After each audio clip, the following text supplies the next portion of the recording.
Bienvenidos a Reinos Sumergidos. Siempre que existe un sacrificio, se produce un intercambio. Nada se entrega sin que algo responda, y nada se adquiere sin asumir un costo. Las culturas antiguas entendían esa ley de manera literal. Para acceder a un saber, una fuerza o una protección, era necesario ceder una parte de uno mismo. El sacrificio no era una pérdida sin sentido, sino un tránsito. Lo que se ofrecía se transformaba en otra forma de potencia. Pero todo sacrificio verdadero tiene una condición: la conciencia. Se sabe que se entrega y se sabe que se busca a cambio. Sin esa lucidez no hay sacrificio, sino pérdida. Cuando el acto no es deliberado, lo que se ofrece se vuelve invisible, y lo que se recibe queda impensado. Lo que puede constituirse en una posibilidad de transformación puede convertirse en una rutina impuesta si se renuncia a algo sin comprender ni su precio ni su destino.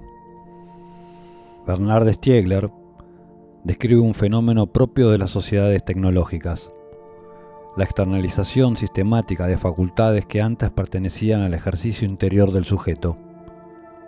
La tecnología avanza sobre un nuevo territorio. Las operaciones psíquicas que deberían ejercer el ser humano pasan a realizarse desde afuera del sujeto. La memoria, la atención, la orientación, el juicio o la deliberación dejan de ejercitarse como capacidades personales y pasan a operar como servicios automáticos ofrecidos por la infraestructura técnica.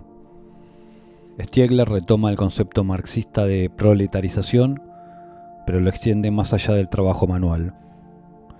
En la industria clásica, el trabajador perdía el dominio del control del proceso.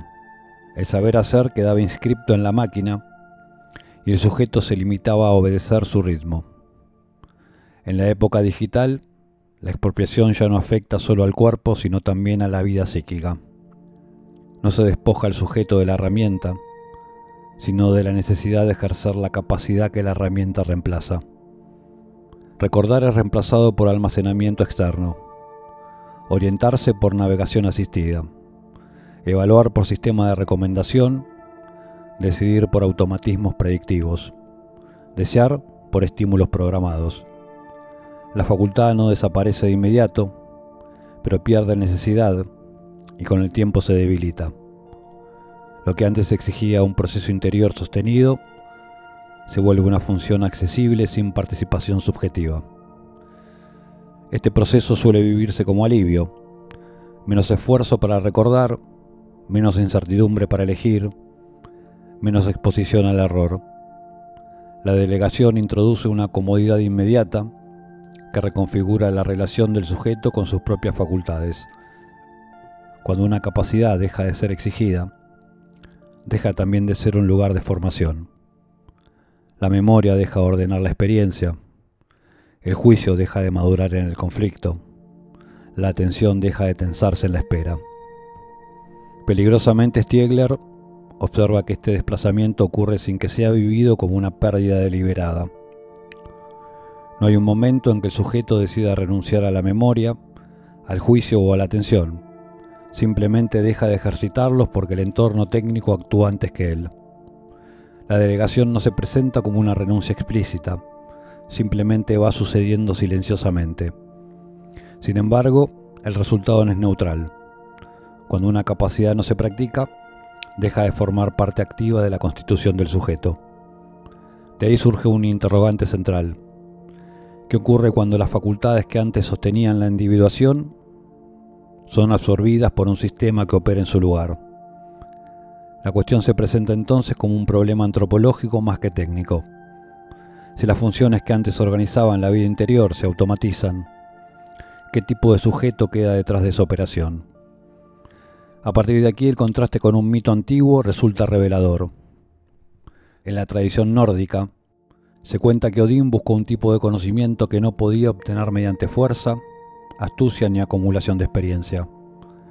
Ese saber estaba custodiado en el pozo de Mimir, fuente profunda donde reside la memoria más antigua del mundo, la memoria del ser, la que conoce lo que fue, lo que es y lo que puede llegar a ser.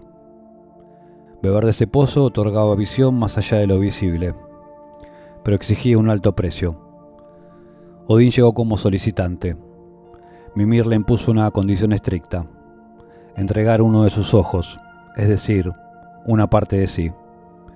Odín aceptó, extrajo su ojo y lo depositó en la fuente, sellando un pacto en el que la pérdida corporal era el acceso a una forma más alta de percepción. Desde entonces el dios conoció lo que ningún ojo intacto podría ver: los ciclos del destino, el tejido del tiempo, el sentido profundo de los acontecimientos. El sacrificio actuó como una fuerza de transformación. La visión exterior cedió su lugar a una percepción más profunda orientada hacia el interior.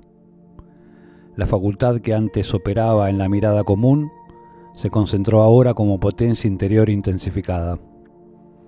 El ojo entregado quedó ligado para siempre al saber buscado, convertido en prenda y testimonio del pacto. El precio era claro, el intercambio plenamente asumido, y el resultado adquirió un carácter irreversible. En ese mito, lo que a simple vista puede ser visto como una pérdida resulta un proceso. Lo que se entrega vuelve en otra forma. La renuncia, es decir, el sacrificio, reconfigura la existencia. Cuando algo se ofrece conscientemente, algo mayor se instala. Lo que Odín cede es visible, lo que recibe no puede reducirse a la vista. El gesto deja una enseñanza que atraviesa toda la mitología nórdica. Para acceder a un conocimiento que transforma, el sujeto debe estar dispuesto a sacrificarse. En ambos relatos, el mito de Odín y las conclusiones de Stiegler, se señala un motivo que atraviesa al ser humano en cualquier época. Toda pérdida opera dentro de una economía simbólica que nunca es neutra.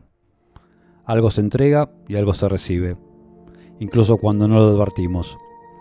La sabiduría se plasma en saber que entra en juego en este eterno juego de intercambios. Las tecnologías actuales aceleran ese intercambio y lo vuelven opaco, pero no lo inauguran. El problema no es la técnica en sí, sino la ausencia de lucidez respecto de lo que cede en nuestro nombre.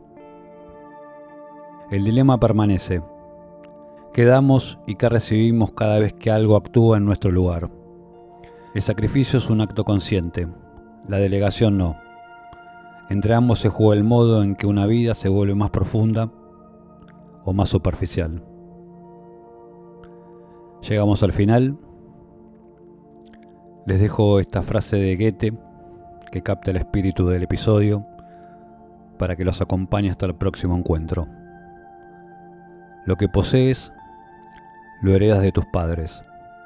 Lo que haces verdaderamente tuyo lo ganas con tu propia renuncia.